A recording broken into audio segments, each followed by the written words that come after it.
Today I'll be reading A Cask of Amontillado by Edgar Allan Poe. Fortunato had hurt me 1,000 times, and I had suffered quietly. But then I learned that he had laughed at my proud name, Montressor, the name of an old and honored family. I promised myself that I would make him pay for this, that I would have revenge. You must not suppose, however, that I spoke of this to anyone. I would make him pay, yes, but I would act only with the greatest care. I must not suffer as a result of taking my revenge. A wrong is not made right in that matter. And also, the wrong would not be made right unless Fortunato knew that he was paying and knew who was forcing him to pay. I gave Fortunato no cause to doubt me. I continued to smile in his face, and he did not understand that I was now smiling at the thought of what I planned for him, at the thought of my revenge. Fortunato was a strong man, a man to be feared, but he had one great weakness. He liked to drink good wine, and that indeed he drank too much of it. So he knew a lot about fine wines and proudly believed that he was trained to judge them. I, too, knew old wines, and I bought the best I could find.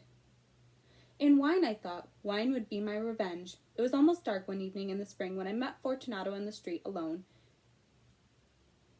He spoke to me more warmly than usual, for already he had drunk more wine that was good for him. I acted pleased to see him and shook his hand as if he had been my closest friend. "Fortunato, how are you?" "Montressor, good evening, my friend. My dear Fortunato, I am indeed glad that I have met you. I was just thinking of you, for I've been tasting my new wine.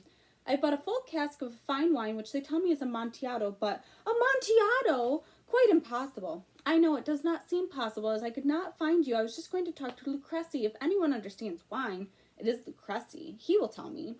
Lucrezi, he does not know one wine from another.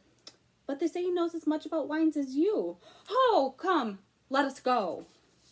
"Go where?" "To your vaults to taste the wine." "No, my friend, no. I can see that you are not well, and the vaults are cold and wet." "I do not care. Let us go. I am well. The cold is nothing. And Lucrezi, Lucrezi knows nothing about wines, nothing at all." As he spoke, Fortunato took my arm, and I allowed him to hurry me to my great stone palace, to where my family, the Montressors, had lived for centuries. There was no one at home. I had told the servants that they must not leave the palace, as I would return until the following morning, and they must care for the place. This, I knew, was enough to make it certain that they would leave as soon as my back was turned. I took down from their places 2 brightly burning lights. I gave one of these to Fortunato and led him to a wide doorway, where we would see the stone steps going into the darkness. Asking him to be careful as he followed, I went down before him, down deep into the cold walls of my palace. We finally came to the bottom of the steps and stood there a moment together, the earth which formed the floor and the cold and the hard. We were entering the last resting place of the dead Montressor family. Here, too, we kept our finest wines, here in the dark, cold, still air under the ground. Fortunato's step was not sure because of the wine he had been drinking. He looked uncertainly around him, trying to see through the thick darkness which pushed around us. Here we could see the bones of the dead lying in large piles along the walls. The stones of the walls were wet and cold. From the long rows of bottles which were lying on the floor, among the bones, I chose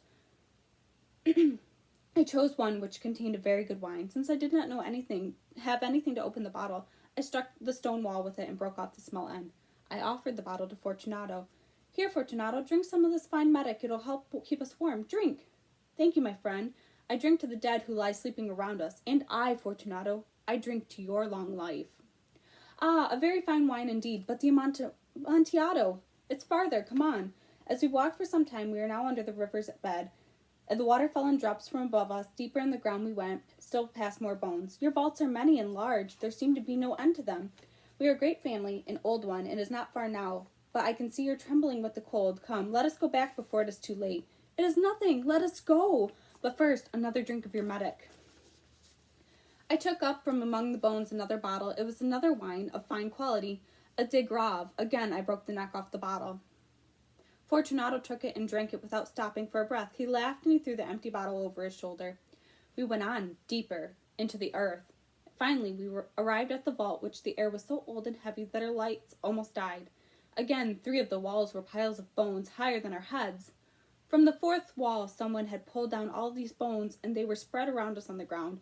In the middle of the wall was an opening under the vault, and I could see that a little room about 3 feet wide, 6 or 7 feet high, and perhaps 4 feet deep. It was hardly more than a hole in the wall. "Go on," I said. Go in. The Amontillado is in there. Fortunato continued to go, forward, uncertainly. I followed him immediately. Soon, of course, he reached the back wall and stood there a moment, facing the wall, surprised and wondering, and where the two heavy iron rings. A short chain was hanging from one of these and a lock from the other. Before Fortunato could guess what was happening, I closed the lock and chained him tightly to the wall. I stepped back. Fortunato, I said, put your hand against the wall. You must feel how the water runs over it. Once more, I ask you, please. Will you not go back? No? If not, then I must leave you. But first, I must do everything I can for you. But the Amontillado? Ah, yes. Yes, indeed, the Amontillado. As I spoke these 3 words, I began to search among the bones. Throwing them aside, I found the stones which earlier I had taken from the wall.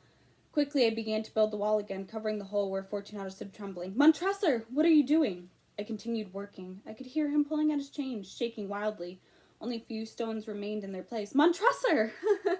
This is a very good joke indeed. Many times we'll laugh about it. Ha ha! As we drink our wine together. Ha ha! But of course, as we drink the Amontillado. But is it not late? Should we not be going back? They'll be expecting us. Let us go. Yes, let us go. As I said this, I lifted the last stone from the ground. Montressor, for the love of God! Yes, for the love of God. I heard no answer. Fortunato, I cried. Fortunato! I heard only a soft, low sound, a half cry of fear. My heart grew sick, as it had must have been the cold. I hurried to the force the last stone in position, and I put the old bone again in the pile against the wall. For half a century now, no human hand has touched them. May he rest in peace.